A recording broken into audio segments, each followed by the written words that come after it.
നമ്മുടെ ക്ലിനിക്കിൽ ഈയിടെയായിട്ട് കൂടുതലായിട്ട് വരുന്ന കേസുകൾ പുരുഷന്മാർ കൂടുതലായിട്ട് പറയാറുള്ളത് ഉദ്ധാരണക്കുറവ് അല്ലെങ്കിൽ സമയം കിട്ടുന്നില്ല, പ്രോസ്ട്രേറ്റിന്റെ കംപ്ലൈന്റുകൾ, ഇങ്ങനത്തെ കംപ്ലൈന്റുകളായിട്ട് കൂടുതൽ കേസുകൾ നമുക്ക് വരലുണ്ട്. അപ്പം ഈ അടുത്തായിട്ട് ഇപ്പോൾ ഡോക്ടർക്ക് വന്നൊരു പേഷ്യൻറ്റിൻ്റെ ഒരു അനുഭവം എന്ന് പറയുന്നത് അവർ ഒരു മാസം കൊണ്ട് അവർക്ക് ഈ പ്രശ്നങ്ങൾ ഉണ്ടായിരുന്നു. ഇപ്പോൾ ഉദ്ധാരണക്കുറവ്, സമയം കിട്ടാത്ത പ്രശ്നങ്ങൾ, അങ്ങനെ കൂടെ തന്നെ ഷുഗറിന്റെ കംപ്ലൈന്റും കൂടി ഉള്ള ഒരാളാണ്. അപ്പോൾ അവരൊരു മാസം ഡോക്ടറുടെ ഒരു ട്രീറ്റ്മെന്റിൽ ഒരു മാസം കൊണ്ട് അവർക്ക് അതിൽ നിന്നൊക്കെ നോർമലാക്കാൻ പറ്റി എന്നുള്ളതാണ്. അപ്പോൾ അവർ ഒരു സന്തോഷം പറയുന്ന ഒരു അവരുടെ തന്നെ ഒരു വോയിസ് ഞാൻ ഡോക്ടർക്ക് കേൾപ്പിക്കുകയാണ്. അതുകൊണ്ട് തന്നെ ശരീരത്തിന് നല്ല സുഖം. ഞാൻ പറഞ്ഞ രോഗത്തിന്റെ എനിക്കൊരു 50% ക്യൂർ ആയിട്ടുണ്ട്. ഇത് തുടർന്നാലും എനിക്കത് ഫുൾ ആയിട്ട് മാറുന്നുള്ള ഒരു ഹോപ്പ് ആയിട്ടുണ്ട്. വെയിറ്റ് നല്ല കുറഞ്ഞിട്ടുണ്ട്. ഞാൻ 82 കിലോ ഉണ്ടായിരുന്നു, ഇപ്പൊ 77 സംതിങ് ആയിട്ടുണ്ട്. നല്ലതാണ്, വളരെ നല്ലതാണ്. ഈ സെബീന സിസ്റ്ററും വളരെ നല്ല ഉഷാറായിട്ട് കാര്യങ്ങൾ സംശയങ്ങളൊക്കെ ചോദിച്ചപ്പോൾ വളരെ ഭംഗിയായിട്ട് പറഞ്ഞു. താങ്ക് യു ഡോക്ടർക്കും നിങ്ങൾക്കും. Okay, bye. അപ്പം ഇവരുടെ ഈ ഒരു അനുഭവം നമ്മളിവിടെ കേട്ടു. അപ്പോൾ ഡോക്ടറുടെ തന്നെ പേഷ്യൻ്റ്, അപ്പോൾ ഡോക്ടറോട് തന്നെ നമുക്ക് ചോദിക്കാം എന്താണ് അവരുടെ കേസ്, എങ്ങനെയാണ് അത് മാറ്റിയെടുത്തത് എന്നുള്ളതൊക്കെ. അപ്പം എന്താണ് ഈ ഉദ്ധാരണക്കുറവ് എന്ന് പറയുന്നത്? അതെ, അപ്പൊ ഇന്ന് നമ്മൾ നോക്കുകയാണെങ്കിൽ ഒരുപാട് പുരുഷന്മാർക്കുള്ള ഒരു ബുദ്ധിമുട്ടാണ് യുവാക്കളിലാണ് കൂടുതലായിട്ടും കണ്ടുവരുന്നത്. പക്ഷെ അത് അവർ പുറത്ത് പറയാനും മടിക്കുന്നുണ്ട്. അപ്പം ഇതിനെ മെയിനായിട്ട് നമുക്കൊരു അസുഖമായിട്ട് കാണാൻ പറ്റില്ല. ഇത് ശരിക്കും നമുക്കൊരു ലക്ഷണമായിട്ട് തന്നെയാണ് കാണാൻ സാധിക്കുന്നത്. അതായത് ഇന്നിപ്പോൾ ഒരു ഡയബറ്റീസ് പേഷ്യൻസിന്, ഒരു പ്രമേഹ രോഗികൾ എടുത്ത് നോക്കുകയാണെങ്കിൽ 80% പ്രമേഹ രോഗികളിലും നമ്മളൊരു ലക്ഷണമായിട്ട് കാണിക്കുന്നതാണ് ഈ ഒരു ഉദ്ധാരണക്കുറവ് എന്ന് പറയുന്നത്. അതുപോലെ തന്നെ പല അസുഖത്തിൻ്റെ ഭാഗമായിട്ടും ഈ ഒരു പ്രശ്നങ്ങൾ കണ്ടുവരാം. ഇപ്പോൾ ഈ ഒരു പേഷ്യൻ്റ് വന്ന സമയത്ത് ആളൊരു ഡയബറ്റിക് പേഷ്യൻ്റ് ആയിരുന്നു. HbA1c ഒക്കെ 6.5 ഒക്കെ മുകളിലായിരുന്നു. അതുപോലെ തന്നെ അത്യാവശ്യം നല്ല വെയിറ്റും ഉണ്ടായിരുന്നു, ഒരു 80+ വെയിറ്റും ഉണ്ടായിരുന്നു. അപ്പോൾ നമ്മൾ കറക്റ്റായിട്ട് ആൾക്ക് ഡയറ്റ് പറഞ്ഞു കൊടുത്തു. അപ്പം എല്ലാ കേസിലും നമ്മൾ ഇനീഷ്യലി ആൾക്ക് ഡയറ്റ് പറഞ്ഞു കൊടുക്കണം എന്നില്ല. പക്ഷേ ഈ വ്യക്തിക്ക് അത്യാവശ്യം നല്ല വെയിറ്റ് ഉള്ളത് കൊണ്ടും ഫുഡിൽ അത്ര കൺട്രോൾ അല്ലാത്തത് കൊണ്ടും നമ്മൾ കറക്റ്റായിട്ടുള്ളൊരു ഡയറ്റ് പറഞ്ഞു കൊടുത്തു. അതിൻ്റെ കൂടെ തന്നെ മെഡിക്കേഷനും എടുത്തു. കറക്റ്റ് 1 മന്ത് ആൾ ഡയറ്റും എടുത്തു, മെഡിക്കേഷൻസും കറക്റ്റായിട്ട് എടുത്ത സമയത്താണ് ആൾക്ക് നല്ലൊരു ചേഞ്ചസ് വന്നത്. അപ്പം ആൾ വീണ്ടും ഫോളോ അപ്പ് ചെയ്യുന്നു. അതിൻ്റെ ഭാഗമായിട്ട് ഒരുപാട് റിസൾട്ടൊക്കെ ആൾക്ക് കിട്ടിയിട്ടുണ്ട്. അപ്പം ഈ ഒരു വ്യക്തിൻ്റെ കേസ് ഇങ്ങനെയാണ്. അതുപോലെ തന്നെ ഞാൻ നേരത്തെ പറഞ്ഞ പോലെ തന്നെ ഡയബറ്റീസ് മാത്രമല്ല ഇതിൻ്റെ ഒരു കോസ് എന്ന് പറയുന്നത്. ഇപ്പം ഹൈ BP ആയിരിക്കുന്ന ആളുകൾക്ക്, അല്ലെങ്കിൽ ഹൈ കൊളസ്ട്രോൾ, അല്ലെങ്കിൽ ഹാർട്ടിന് ബ്ലോക്ക്, അങ്ങനെയുള്ള ബുദ്ധിമുട്ട്, അല്ലെങ്കിൽ ഇപ്പം പ്രോസ്റ്റേറ്റ് ക്യാൻസർ, പ്രോസ്റ്റേറ്റിന് വരുന്ന വീക്കങ്ങൾ, അതുപോലെ ഓട്ടോ ഇമ്മ്യൂൺ അസുഖങ്ങളുണ്ട് ഒരുപാട്, മൾട്ടിപ്പിൾ സ്ക്ലീറോസിസ്, അതുപോലെ തന്നെ പാർക്കിൻസണിസം. ഇതിൻ്റെ ഭാഗമായിട്ടൊക്കെ തന്നെ നമുക്ക് ഈ ഒരു ഉദ്ധാരണക്കുറവ് കാണാം. ഈ ഉദ്ധാരണക്കുറവ് എന്ന് പറയുമ്പം അത് ഇപ്പൊ കേൾക്കുന്ന ആളുകൾക്ക്, അല്ലെങ്കിൽ യുവാക്കളിലാണെങ്കിൽ എല്ലാവർക്കും ഇത് ഉണ്ടാവാനുള്ള സാധ്യത ഉണ്ടോ, അല്ലെങ്കിൽ ഇത് വരാനുള്ള പ്രധാന കാരണങ്ങൾ അതെന്തൊക്കെയാണ്? ഓക്കെ, അപ്പോൾ അതിൻ്റെ മുൻപായിട്ട് എല്ലാവരിലും ഉദ്ധാരണക്കുറവ് എന്ന പ്രശ്നത്തിലുപരി മറ്റൊരു പ്രോബ്ലം കൂടി വരുന്നത്, ഒട്ടും തന്നെ ഉദ്ധാരണമില്ലാത്തത്. 2 സ്റ്റേജായിട്ട് നമുക്ക് കാണണം. ഒന്ന് ഉദ്ധാരണം കുറയുന്നു, മറ്റൊന്ന് ഉദ്ധാരണം ഇല്ലായ്മ. പിന്നെ അതിൻ്റെ ഭാഗമായിട്ട് വരുന്ന ഒന്നാണ് പ്രിമച്വർ ഇജാക്കുലേഷൻ, അല്ലെങ്കിൽ ശീഘ്രസ്ഖലനം, പെട്ടെന്ന് സ്ഖലനം സംഭവിച്ചിട്ട് ശുക്ലം പുറത്തോട്ട് വരുന്നത്. അങ്ങനെ ഒരു 3 വിഭാഗമായിട്ട് നമുക്ക് ഇതിനെ കാണാൻ പറ്റും. പ്രായത്തിന്റെ പരിധി അങ്ങനെ അത് നമുക്ക് പ്രായം കൂടുന്നതിനനുസരിച്ച് ഹോർമോൺസിൽ വരുന്ന വേരിയേഷൻസ് ഉണ്ട്. ടെസ്റ്റോസ്റ്റിറോൺ ഹോർമോൺസ് പ്രായം കൂടുന്നതിനനുസരിച്ച് കുറയും ആളുകളിൽ. അപ്പോൾ അതിൻ്റെ ഭാഗമായിട്ടും ഉദ്ധാരണക്കുറവ് ആളുകളിൽ കണ്ടുവരാറുണ്ട്. അതുപോലെ തന്നെ ഇന്ന് യുവാക്കളിൽ നമ്മൾ ഒരുപാട് കണ്ടുവരുന്നുണ്ട്. അതിൻ്റെ ഒരു main reason life style changes തന്നെയാണ്. ഒരുപാടായിട്ട് നമ്മുടെ ലൈഫ് സ്റ്റൈലിൽ ചേഞ്ചസ് വന്നു. കൂടുതലായിട്ട് കലോറീസ് ഉള്ള ഫുഡ് കഴിക്കാൻ തുടങ്ങി. അതുപോലെ തന്നെ ചില ആളുകളിൽ, യുവാക്കളിൽ കല്യാണം കഴിഞ്ഞ പാടെ ഈ ഒരു പ്രശ്നം കണ്ടുവരാറുണ്ട്. അതിനെ നമുക്ക് വേറൊരു കാറ്റഗറി, ഒരു കോസസ് എന്ന് പറയുമ്പോൾ വേറൊരു കോസായിട്ട് നമുക്ക് കാണാം. അങ്ങനെ ഇതിനെ 3 രീതിയിൽ നമുക്ക് തരംതിരിക്കാൻ കാരണങ്ങളിൽ. ഒന്ന് പറഞ്ഞ പോലെ തന്നെ അസുഖത്തിൻ്റെ ഭാഗമായിട്ട് വരുന്ന ഒരു ലക്ഷണമായിട്ട് കാണാം. ചില ആളുകളിൽ എന്തെങ്കിലും ഒരു ഇഞ്ചുറി സംഭവിക്കാം, നട്ടെല്ലിന്, ഇടുപ്പിന്, അല്ലെങ്കിൽ മൂത്രസഞ്ചിക്ക്, അല്ലെങ്കിൽ പെനിസിന്, ഇതിനെങ്ങാനും എന്തെങ്കിലും ഒരു ഇഞ്ചുറി സംഭവിച്ചാലും ഉദ്ധാരണക്കുറവ് വരാം. അതുപോലെ തന്നെ യൂറിക് ആസിഡ് കൂടുതലായിട്ട് നിൽക്കുന്ന സമയത്ത് ആൻസൈറ്റി, ടെൻഷൻ, അങ്ങനെയുള്ള പല കാരണങ്ങളും ഈ ഒരു ഉദ്ധാരണക്കുറവിന് റീസൺ ആവുന്നുണ്ട്. ഇപ്പം ഇവരുടെ കേസിൽ തന്നെ ഇപ്പൊ ഷുഗർ ഉള്ള ആളുകൾ എന്ന് പറഞ്ഞാൽ ഈ ഷുഗറും കൊളസ്ട്രോളും അതൊക്കെ ഇതിനൊരു കാരണമാണോ, അല്ലെങ്കിൽ ഇതെങ്ങനെയാണ് ഈ ഒരു ഉദാഹരണമൊക്കെ, അല്ലെങ്കിൽ എറക്ടൈൽ ഡിസ്ഫങ്ഷൻ അതിൽ ബാധിക്കുന്നത് എങ്ങനെയാണെന്നാണ് അല്ലേ? അപ്പം മെയിനായിട്ട് നമ്മൾ നോക്കുന്ന സമയത്ത് നമ്മുടെ തലച്ചോറും നമ്മുടെ ശരീരത്തിലുള്ള മസിൽസ് അഥവാ അല്ലെങ്കിൽ നെർവ്സ് അഥവാ നാഡികൾ, ഈ ബ്ലഡ് വെസൽസ്, രക്തക്കൊയലുകൾ എല്ലാം പരസ്പരം കണക്റ്റഡ് ആണ്. അപ്പം ഇതിൻ്റെ എല്ലാം കോർഡിനേഷൻ നടക്കുന്നത് ഈ ഒരു ബ്രെയിനും പരസ്പരം കണക്റ്റഡ് ആയതുകൊണ്ടാണ്. അപ്പം ഇതിൻ്റെ കോർഡിനേഷനിൽ എന്തെങ്കിലും ഒരു തകരാറ് സംഭവിക്കുമ്പോൾ വരുമ്പോഴാണ് ഈ ഒരു പ്രശ്നങ്ങൾ വരുന്നത്. ഇപ്പോൾ ഒരു ഡയബറ്റീസ് പേഷ്യൻസിനെ എടുക്കുക, അല്ലെങ്കിൽ ആ ഒരു ഹൈ കൊളസ്ട്രോൾ ആയിട്ടുള്ളൊരു വ്യക്തിനെ നമ്മൾ എടുക്കുന്ന സമയത്ത് അവരുടെ രക്തത്തിൽ ഷുഗർ കൂടുക, അല്ലെങ്കിൽ കൂടുതലായിട്ടും കൊളസ്ട്രോൾ അടിയുന്ന സമയത്ത് അവിടെ എന്താണ്, അവിടേക്ക് സർക്കുലേഷൻ നടക്കുന്നില്ല, രക്തയോട്ടം നടക്കുന്നില്ല. രക്തയോട്ടം നടക്കാതിരിക്കുന്ന സമയത്ത് അവിടുത്തെ നേഴ്സ് അഥവാ നാഡികൾക്കൊന്നും സെൻസേഷൻ ഇല്ല. അപ്പോൾ ഇങ്ങനെ സെൻസേഷൻ ഇല്ലാണ്ടാവുന്ന സമയത്ത് ഓട്ടോമാറ്റിക്കലി ആ ഒരു ഭാഗത്തേക്ക് രക്തയോട്ടം വരുന്നില്ലെങ്കിൽ അവിടുത്തെ ഒരു ബലഹീനത അവിടെ കാണിക്കും. അതാണ് മെയിനായിട്ട് ബലക്കുറവ് എന്ന് പറയുന്നത് ഇതിനെപ്പറ്റി. ഇതിലിപ്പം ഷുഗർ കൊളസ്ട്രോൾ ഉള്ള ആളുകൾക്ക് അത് കേൾക്കുമ്പം എനിക്ക് ആ പ്രോബ്ലം ഉണ്ടല്ലോ, ഇനിയിപ്പം ഇതിന് എന്താണ് ചെയ്യാൻ. അപ്പം ഇവര് ഈ ഉള്ള ആളുകൾ, ഷുഗറും കൊളസ്ട്രോളും ഒക്കെ ഉള്ള ആളുകൾ, ഈ ഉദ്ധാരണക്കുറവ് ഇല്ലാതിരിക്കാൻ വേണ്ടിയിട്ട് അവർക്ക് എന്താണ് ചെയ്യേണ്ടത്, അവരെന്താണ് അതിനൊരു പരിഹാരം എന്നുള്ളത്? ഇപ്പം ഡയബറ്റീസ് വന്ന ആളുകളാണെങ്കിലും കൊളസ്ട്രോൾ വന്ന ആളുകളാണെങ്കിലും നമുക്കത് നോർമൽ ചെയ്യണം. കാരണം ഡയബറ്റീസിൻ്റെയും കൊളസ്ട്രോളിൻ്റെയും ഭാഗമായിട്ട് കാണിക്കുന്ന ഒരു ലക്ഷണം മാത്രമാണ് ഈ ഉദ്ധാരണക്കുറവ് എന്ന് പറയുന്നത്. അപ്പം നമ്മൾ ആദ്യം ഡയബറ്റീസിനെ നോർമൽ ചെയ്യുക, കൊളസ്ട്രോളിനെ നോർമൽ ചെയ്യുക, വെയിറ്റ് ഉണ്ടെങ്കിൽ വെയിറ്റ് കുറയ്ക്കുക. കാരണം അമിത വണ്ണവും കൂടുതലായിട്ട് ഫാറ്റ് നമ്മുടെ ശരീരത്തിൽ അടിഞ്ഞു കൂടുമ്പോഴും നമുക്ക് ഈ ഒരു ഉദ്ധാരണ പ്രശ്നം, രക്തയോട്ടം കുറയുന്നതൊക്കെ ആയിട്ട് കാണാം. ചില പേഷ്യൻസ് ചോദിക്കാറുണ്ട്, ഡോക്ടർ എനിക്ക് ഇനി ഭാവിയിൽ ഹാർട്ട് ബ്ലോക്ക് വരാനുള്ള ചാൻസസ് ഉണ്ടോയെന്ന്. കാരണം ഇത് ശരിക്കും ഒരു ബ്ലോക്കാണ്. നമ്മുടെ പെനിസിലോട്ട് പോകുന്ന രക്തക്കുഴലിൽ ബ്ലോക്ക് വരുന്നത് കൊണ്ടാണ് അവിടേക്കുള്ള നാഡികൾക്ക് സെൻസേഷൻ ഇല്ലാത്തത്. മേ ബി ഇതുപോലുള്ള ബ്ലോക്കുകൾ നമ്മുടെ ഹാർട്ടിലോട്ടും പല ഭാഗങ്ങൾ, ശരീരത്തിന്റെ പല ഭാഗങ്ങളിലോട്ടും വരാം. അപ്പം വരാനുള്ള ചാൻസസ് ഉണ്ട്. നമ്മൾ എന്താണെങ്കിലും ശ്രദ്ധ കൊടുക്കണം. അതെ, ഇപ്പൊ ബ്ലോക്ക് ഉള്ള ആളുകൾക്ക് ഒരു ഉദ്ധാരണക്കുറവ് ഉണ്ടാവാനുള്ള സാധ്യത ഉണ്ട് എന്ന് പലരും പറയലുണ്ട്. അപ്പൊ അത് ശരി തന്നെയാണല്ലേ? അതായത് സെയിം ഞാൻ പറഞ്ഞല്ലോ, ഈ പെനിസിലാണെങ്കിലും ഒരു ബ്ലോക്ക് രൂപത്തിലാണ് ഇത് ഫോം ചെയ്യുന്നത്. നമ്മുടെ രക്തം കട്ട പിടിച്ച് അല്ലെങ്കിൽ കൂടുതലായിട്ടും ഷുഗർ കൂടുന്ന സമയത്ത്, കൊളസ്ട്രോൾ കൂടുന്ന സമയത്ത് ഇതൊരു ബ്ലോക്കായിട്ട് മാറുന്നു. അതുകൊണ്ടാണ് അവിടേക്ക് എന്തില്ലാത്തത്, ഒരു സർക്കുലേഷൻ ഇല്ലാത്തത്. അപ്പൊ സെൻസേഷൻ ഓട്ടോമാറ്റിക്കലി കുറയുന്നു. അതുകൊണ്ടാണ് ബലഹീനത കാണിക്കുന്നത്. ഇപ്പോൾ നമ്മുടെ ഡോക്ടറുടെ കൺസൾട്ടേഷൻ നിങ്ങൾക്ക് ബുക്ക് ചെയ്യാനാണെന്നുണ്ടെങ്കിൽ നിങ്ങൾ താഴെ കാണുന്ന നമ്പറിൽ കോൺടാക്ട് ചെയ്താൽ മതി. ഇപ്പോൾ ഓൺലൈനായിട്ടും ഓഫ്ലൈനായിട്ടും നിങ്ങൾക്ക് ഡോക്ടറുടെ കൺസൾട്ടേഷൻ അവൈലബിൾ ആണ്. ഇപ്പം നമ്മൾ ഇവരുടെ കേസ് എടുത്ത പോലെ തന്നെ ഇപ്പോൾ ഡോക്ടർ ഒരുപാട് ഈ ഡിസ്ഫങ്ഷൻ കേസുകൾ എടുത്തിട്ടുണ്ട്. അപ്പോൾ അതിൽ ഹോർമോണൽ ഇഷ്യൂസുകൾ കൊണ്ട് വരുന്ന വേറെ ഏതെങ്കിലും 1-2 കേസുകളൊന്ന് ഡോക്ടർ ഒന്ന് പറയാൻ പറ്റും? നമ്മുടെ ക്ലിനിക്കിൽ വന്നൊരു പേഷ്യൻ്റ് ഒരു 35 ഒക്കെ ഏജ് വരുന്നുണ്ട്. അപ്പോൾ ആൾക്കൊരു കുട്ടിയാണ് ആയിട്ടുള്ളത്. അപ്പം ആൾക്ക് ഈ ഒരു ഉദ്ധാരണ പ്രശ്നം ഒരുപാട് കാലമായിട്ട് വന്ന് മറ്റുള്ള അസുഖങ്ങളൊന്നുമില്ല. ആ സമയത്ത് ഞാനൊന്ന് ടെസ്റ്റോസ്റ്റിറോൺ ഹോർമോൺസ് ഒന്ന് ചെക്ക് ചെയ്യാൻ വേണ്ടിയിട്ട് പറഞ്ഞിട്ടുണ്ടായിരുന്നു. അപ്പം അത് വളരെ കുറവായിട്ട് ആളിൽ കണ്ടിട്ടുണ്ടായിരുന്നു. അതായത് ടെസ്റ്റോസ്റ്റിറോൺ ഹോർമോൺസ് കുറയുന്നതും ഉദ്ധാരണത്തിനുള്ളൊരു വലിയൊരു കാരണമാണ്. അപ്പം അതിനുള്ളൊരു മെയിൻ റീസൺ എന്ന് പറയുന്നത് നമ്മുടെ മാറിയ ജീവിത രീതി തന്നെയാണ്. നമ്മുടെ ഭക്ഷണത്തിൽ ഒരുപാട് കലോറി ഉള്ള ഫുഡ് വന്നു. അതുപോലെ കൂടുതലായിട്ട് നിങ്ങൾ ഫാറ്റ്, കൊഴുപ്പടങ്ങിയ ഫുഡുകളാണ് കഴിക്കുന്നത്. അതിൽ തന്നെ ചീത്ത കൊഴുപ്പ് നമ്മൾ കൂടുതലായിട്ട് കഴിക്കുന്ന സമയത്ത് ഇത് വരുന്നു. അതുപോലെ തന്നെ ഈ ഒരു സ്ത്രീ ഹോർമോൺസിനെ സ്റ്റിമുലേറ്റ് ചെയ്യുന്ന കുറച്ച് ഭക്ഷണങ്ങളുണ്ട്. അത് നമ്മൾ കൂടുതലായിട്ട് എടുക്കുന്ന സമയത്ത് ഈ ടെസ്റ്റോസ്റ്റിറോൺ ഹോർമോൺസ് നമ്മുടെ ബോഡിയിൽ കുറയാനുള്ള ചാൻസസ് ഉണ്ട്.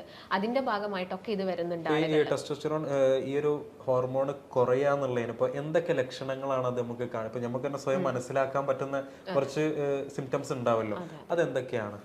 അതിൽ നമുക്ക് ആദ്യം തന്നെ ഈ ഒരു ഉദ്ധാരണക്കുറവ് ആളുകളിൽ, ഈ ലൈംഗിക ബന്ധത്തിൽ ഏർപ്പെടാനുള്ള ഒരു ബുദ്ധിമുട്ട് ആളുകളിൽ കാണാറുണ്ട്.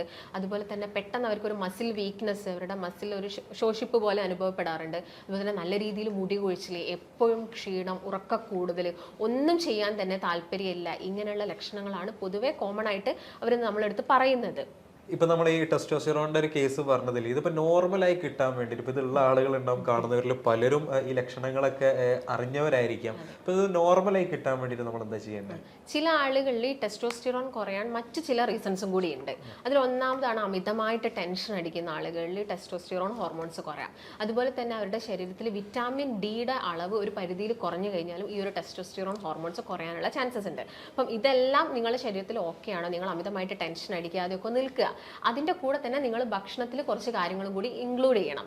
അതായത് കൂടുതലായിട്ടും ആൻറ്റി ഓക്സിഡൻസിൽ ഇപ്പോൾ വെളുത്തുള്ളി തന്നെ നമുക്ക് പറയണം നല്ലൊരു ബെസ്റ്റ് ആയിട്ടുള്ള ആൻറ്റി ഓക്സിഡൻസ് ആണ്. അപ്പോൾ നിങ്ങൾ മെയിനായിട്ടും വെളുത്തുള്ളിയൊക്കെ നിങ്ങളുടെ ഭക്ഷണത്തിൽ ഇൻക്ലൂഡ് ചെയ്യുക. നിങ്ങൾ സ്പേം കൗണ്ട് കുറഞ്ഞു കഴിഞ്ഞാൽ അല്ലെങ്കിൽ സെമൻ കുറഞ്ഞു കഴിഞ്ഞാൽ നിങ്ങളിപ്പോൾ ഒരു ഡോക്ടറെ അടുത്ത് പോകുകയാണെങ്കിൽ ചിലപ്പോൾ അവർ പറയാറുണ്ടായിരിക്കും വെളുത്തുള്ളി ജസ്റ്റ് ഒന്ന് കഴിക്കുക. നിങ്ങൾക്ക് കിട്ടുന്ന ഓർഗാനിക് ആയിട്ടുള്ള ഒരു ഹണി ഉണ്ടെങ്കിൽ നിങ്ങൾ ജസ്റ്റ് ഒന്ന് മിക്സ് ചെയ്തിട്ട് ആ ഒരു വെളുത്തുള്ളി കഴിക്കുന്നതൊക്കെ ഈ ഒരു സ്പേം കൗണ്ട് കൂട്ടാൻ നിങ്ങൾ കേട്ടിട്ടുണ്ടായിരിക്കാം. അപ്പോൾ ഈ വെളുത്തുള്ളി എന്ന് പറയുന്നത് ഇങ്ങനെയുള്ള ഉദ്ധാരണക്കുറവ് അല്ലെങ്കിൽ ബലഹീനത പോലുള്ള പ്രശ്നങ്ങൾക്ക് ബെസ്റ്റ് ആയിട്ടുള്ള ഒരു റെമഡിയാണ്. അതുപോലെ തന്നെ നമുക്ക് ഇഞ്ചി പോലുള്ള ആൻറ്റി ഓക്സിഡൻസ് ഉൾപ്പെടുത്തുക നിങ്ങളുടെ ഭക്ഷണത്തിൽ. കിഡ്നി ബീൻസ് എന്ന് പറയുന്ന ഒരു കുറച്ച് വലിയ തരത്തിലുള്ള ഒരു ബീൻസ് ഒക്കെ ഉണ്ട്, അതൊക്കെ നിങ്ങളുടെ ഭക്ഷണത്തിൽ ഇൻക്ലൂഡ് ചെയ്യുക. അവാക്കാഡോ ഇൻക്ലൂഡ് ചെയ്യുക, പംകിൻ സീഡ്, മത്തൻ കുരു, ഇതൊക്കെ നിങ്ങളുടെ ഭക്ഷണത്തിലൊന്ന് നിങ്ങൾ ടെസ്റ്റോസ്റ്റിറോൺ കുറവുള്ള ആളുകളാണെങ്കിൽ മാക്സിമം ഇൻക്ലൂഡ് ചെയ്യാൻ വേണ്ടിയിട്ട് ശ്രദ്ധിക്കുക. ഇപ്പം ഈ പറഞ്ഞ ശാരീരിക ബുദ്ധിമുട്ടുകളോ അല്ലെങ്കിൽ ലൈഫ് സ്റ്റൈൽ ഡിസീസോ ഒന്നുമില്ലാതെ തന്നെ നമുക്കൊരു 25-30 പ്രായം വരുന്ന ആളുകൾക്ക് ഇത് നമ്മൾ കണ്ടുവരാറുണ്ട്. അതെന്തുകൊണ്ടാണ് കണ്ടുവരുന്നത്? ഒന്നെങ്കിൽ അവർക്ക് എന്തെങ്കിലും ഒരു ഹാബിറ്റ്സ് ഉണ്ടായിരിക്കാം, ഒന്നെങ്കിൽ അവർ നന്നായിട്ട് മദ്യം യൂസ് ചെയ്യുന്ന ആളുകളായിരിക്കാം, അല്ലെങ്കിൽ കൂടുതലായിട്ട് സ്മോക്കിംഗ് ഉള്ള ആളുകളായിരിക്കാം, അല്ലെങ്കിൽ ഞാൻ നേരത്തെ പറഞ്ഞ പോലെ അമിതമായിട്ട് ടെൻഷൻ അടിക്കുക, ആൻസൈറ്റി. ഇപ്പം ന്യൂലി മാരീഡ് കപ്പിൾസിനെ എടുത്ത് നോക്കുകയാണെങ്കിൽ അവരിൽ വളരെ കോമൺ ആണ് ഈ ഒരു പ്രശ്നം, ഈ ഒരു ഇറക്ടൈൽ പ്രോബ്ലംസ്. അതിനുള്ള ഒരു മെയിൻ റീസൺ എന്ന് പറയുന്നത് ആൻസൈറ്റിയാണ്. ആദ്യമായിട്ട് കല്യാണം കഴിച്ചു കഴിഞ്ഞാൽ നമ്മൾ പാർട്ട്ണറിന്റെ കൂടെ നമ്മൾ ഫസ്റ്റ് ആയിട്ട് ഒരു ലൈംഗിക ബന്ധത്തിൽ ഏർപ്പെടുന്ന സമയത്ത് വളരെ കോമൺ ആയിട്ട് കാണിക്കുന്നതാണ് ഈ ഒരു ഇറക്ടൈൽ ഡിസ്ഫങ്ഷൻ. അത് ചിലപ്പം കുറച്ച് മാസങ്ങൾ എടുത്തു കഴിഞ്ഞാൽ അതങ്ങ് ഓക്കെ ആയിക്കോളും. അതിന് താൽക്കാലികമായിട്ട് നമുക്കൊരു ശമനത്തിന് എന്തെങ്കിലും മെഡിസിൻസോ കാര്യങ്ങളോ എടുക്കാം, പക്ഷെ അത് കുറച്ച് മാസങ്ങൾ കഴിഞ്ഞാൽ അവരിലത് ശരിയാവുന്നതാണ്. ഈ അടുത്തൊരു ന്യൂലി കപ്പിൾസ് ഡോക്ടർ അടുത്ത് വന്നിട്ടുണ്ടായിരുന്നു. അപ്പൊ അത് അവരെന്തായിരുന്നു ഈ സെയിം ടെൻഷൻ ഉണ്ടായിരുന്നു, ആൻസൈറ്റി ആയിരുന്നു, രണ്ടുപേരും മനസ്സിലാക്കാൻ ഒരു സമയം എടുക്കുന്നത് അല്ലേ. അപ്പം ഇതിന്റെ കേസിൽ ഇപ്പം ഈ ഒരു ഡിസ്ഫങ്ഷന് മാറ്റം വരാൻ വേണ്ടി നമുക്ക് ഉദാഹരണം കൂടുതൽ കിട്ടാൻ അല്ലെങ്കിൽ സമയം കൂടുതൽ കിട്ടാനൊക്കെ വേണ്ടിയിട്ട് ഇപ്പൊ പലരും എക്സസൈസുകൾ ചെയ്യുന്ന ഡെയിലി വ്യായാമം ചെയ്യുന്നവരുണ്ട്. അപ്പം ഈ എക്സസൈസ് എന്ന് പറയുന്നത് ഇതിനെ കൂട്ടാനൊക്കെ നല്ലോണം സഹായിക്കുന്നുണ്ടോ? അതെ, ഷുവർ ആയിട്ടും. ഇപ്പം ഒരു ഹാർട്ടിൽ ഒരു ബ്ലോക്ക് വന്നൊരു വ്യക്തിനോട് ഡോക്ടേഴ്സ് എക്സസൈസ് ചെയ്യാൻ പറയുന്നുണ്ട്, പക്ഷെ അത് അമിതമാവരുത് അല്ലെങ്കിൽ വിഗ്രസ് ആയിട്ട് നിങ്ങൾ ചെയ്യരുത് എന്നേ പറയുന്നുള്ളൂ. ഓൾറെഡി നമുക്ക് ഓവറായിട്ട് നമ്മുടെ ഹാർട്ടിന് ഒരു ഇഞ്ചുറിയോ കാര്യങ്ങളൊന്നും വരുത്താൻ പാടില്ല. അതുപോലെ തന്നെ ഭയങ്കര വെയിറ്റ് എടുക്കരുത്, അതൊക്കെ അവർ ശ്രദ്ധിക്കണം. എന്നാൽ ഈ ഒരു പെനിസിലോട്ട് ചെറിയ ബ്ലോക്കും കാര്യങ്ങളും വന്ന ആളുകൾക്ക് അത്യാവശ്യം നല്ല രീതിയിലുള്ള കാർഡിയാക് വർക്കൗട്ട് തന്നെ ചെയ്തിരിക്കണം. സ്ട്രെങ്തനിങ് എക്സസൈസും എല്ലാം തന്നെ ഇതിൻ്റെ കൂടെ ഫോളോ ചെയ്ത് നന്നായിട്ട് വേർക്കുന്ന രീതിയിൽ നിങ്ങൾ എക്സസൈസ് ചെയ്യണം. നിങ്ങൾ കുറച്ച് വെയിറ്റ് ഉള്ള ആളുകളാണെങ്കിൽ നിങ്ങളുടെ BMI അനുസരിച്ച് വെയിറ്റ് ഹൈറ്റിനനുസരിച്ചുള്ള വെയിറ്റിലോട്ടൊക്കെ നിങ്ങളുടെ വെയിറ്റിന് കൊണ്ടുവരാൻ വേണ്ടിയിട്ട് പ്രത്യേകം ശ്രദ്ധിക്കണം. അതിൻ്റെ കൂടെ തന്നെ എക്സ്ട്രാ നമുക്ക് ആ ഒരു പെൽവിക് ഫ്ലോർ മസിൽസ് ഉണ്ട്, നമ്മുടെ പെനിസിൻ്റെ ഭാഗത്തൊക്കെ കിടക്കുന്ന മസിൽസിനെ കുറച്ചും കൂടി ഒന്ന് സ്ട്രെങ്തൻ ചെയ്യാൻ വേണ്ടിയിട്ട് നമുക്ക് എക്സസൈസ് ചെയ്യാവുന്നതാണ്. അതിൽ മെയിനായിട്ട് നമുക്ക് പറയാൻ പറ്റുന്ന ഒന്നാണ് കീഗൽ എക്സസൈസ്. അപ്പം അതൊക്കെ ജസ്റ്റ് അവരൊന്ന് എല്ലാ ദിവസവും അവരുടെ ആ ഒരു ഡയറ്റിൻ്റെ കൂടെയും അതുപോലെ തന്നെ എക്സസൈസിൻ്റെ കൂടെയൊക്കെ ഇൻക്ലൂഡ് ചെയ്യുകയാണെങ്കിൽ ഈ പ്രശ്നം നമുക്ക് വളരെ ഈസി ആയിട്ട് കുറച്ചെടുക്കാൻ സാധിക്കുന്നതാണ്. നമ്മൾ ഈ ഒരു ഡിസ്കഷൻ കാണുന്ന ആളുകൾക്ക് തന്നെ അപ്പം ഇതിൽ നിന്ന് താൽക്കാലികമായിട്ട് ഒരു ശമനം എന്നുള്ള രൂപത്തിൽ എന്തെങ്കിലും ഒരു ഹോം റെമഡി ഇതിനുണ്ടോ? Home remedy in the sense നമ്മൾ നോക്കുന്ന സമയത്ത് ഒന്നാമത് ഞാൻ നേരത്തെ പറഞ്ഞു ഇതൊരു ലക്ഷണമാണ് കൂടുതലായിട്ട്. അപ്പോൾ ഇതിൻ്റെ പുറകിലൊരു കോസ് ഉണ്ട്. ഇപ്പോൾ ഡയബറ്റീസ് ആണെങ്കിൽ നമ്മൾ ഡയബറ്റീസ് കുറയ്ക്കണം. അപ്പോൾ എല്ലാവർക്കും നമ്മൾ പറയുന്ന ടിപ്പ് ഫോളോ ചെയ്യാൻ പറ്റില്ല. അപ്പോൾ ഏത് പേഷ്യൻ്റ് ആണ്, അത് ഏത് കാറ്റഗറിയിൽ വരുന്നു, അല്ലെങ്കിൽ മറ്റെന്തെങ്കിലും ഹാബിറ്റ്സ് ഉണ്ടോ എന്നുള്ള കാര്യങ്ങളൊക്കെ നോക്കിയിട്ട് നമുക്ക് അവർക്ക് ടിപ്പ് കൊടുക്കാവുന്നതാണ്. ഇപ്പം നോർമലി ഇപ്പം ആയുർവേദത്തിൻ്റെ കേസ് ആണെങ്കിൽ നമ്മൾ ഈ ബലഹീനതയൊക്കെ വരുന്ന സമയത്ത് അല്ലെങ്കിൽ ശുക്ലം കുറയുന്ന സമയത്ത് പശുവിൻ നെയ്യും മുന്തിരി അരച്ചതും പനങ്കൽക്കണ്ടെല്ലാം മിക്സ് ചെയ്തിട്ട് പേഷ്യൻറ്റിനോട് എടുക്കാൻ പറയും. ചുവന്ന ഉള്ളി വളരെ എഫക്റ്റീവാണ്. അതുപോലെ തന്നെ അധികം മൂപ്പില്ലാത്ത വെണ്ടക്ക കഴിക്കാൻ വേണ്ടിയിട്ട് പറയും. ഇതെല്ലാം അവരിൽ വളരെ എഫക്റ്റീവാണ്. പക്ഷേ നമുക്ക് പേഴ്സൺ നോക്കണം, എന്താണ് കോസ്, എന്തുകൊണ്ടാണ്, അല്ലെങ്കിൽ ഒരു കാരണവും ഇല്ലാതെ വന്നതാണോ എന്നുള്ള കാര്യങ്ങളൊക്കെ നോക്കിയിട്ട് കൊടുക്കാവുന്നതാണ്. ഇപ്പം തുടക്കത്തിൽ നമ്മൾ ഡോക്ടറുടെ ഒരു പേഷ്യൻറ്റിൻ്റെ കേസ് നമ്മൾ കേൾപ്പിച്ചു തന്നു. അതിൽ അവർ പറയുന്നൊരു ഫുള്ളായിട്ടുള്ളൊരു വീഡിയോ ഉണ്ട്. അത് ഡോക്ടർ എങ്ങനെയൊക്കെയാണ് അതിൻ്റെ ട്രീറ്റ്മെൻറ്റ് കാര്യങ്ങൾ എടുത്തിട്ടുള്ളത്, അവർ ഏത് തരം ഡയറ്റാണ് എടുത്തിട്ടുള്ളത്, ഡോക്ടർ അവരെങ്ങനെയാണ് ട്രീറ്റ് ചെയ്തത് എന്നുള്ളതിനെ പറ്റി കൃത്യമായിട്ട് പറയുന്നുണ്ട്. അത് ഞാനിവിടെ ഒന്ന് പ്ലേ ചെയ്യാം. ഹായ്, ഞാൻ ജാഫർ. ഞാനിത് യൂട്യൂബിൽ കണ്ടിട്ടാണ് ഞാനൊന്ന് വിളിച്ചു നോക്കിയത്.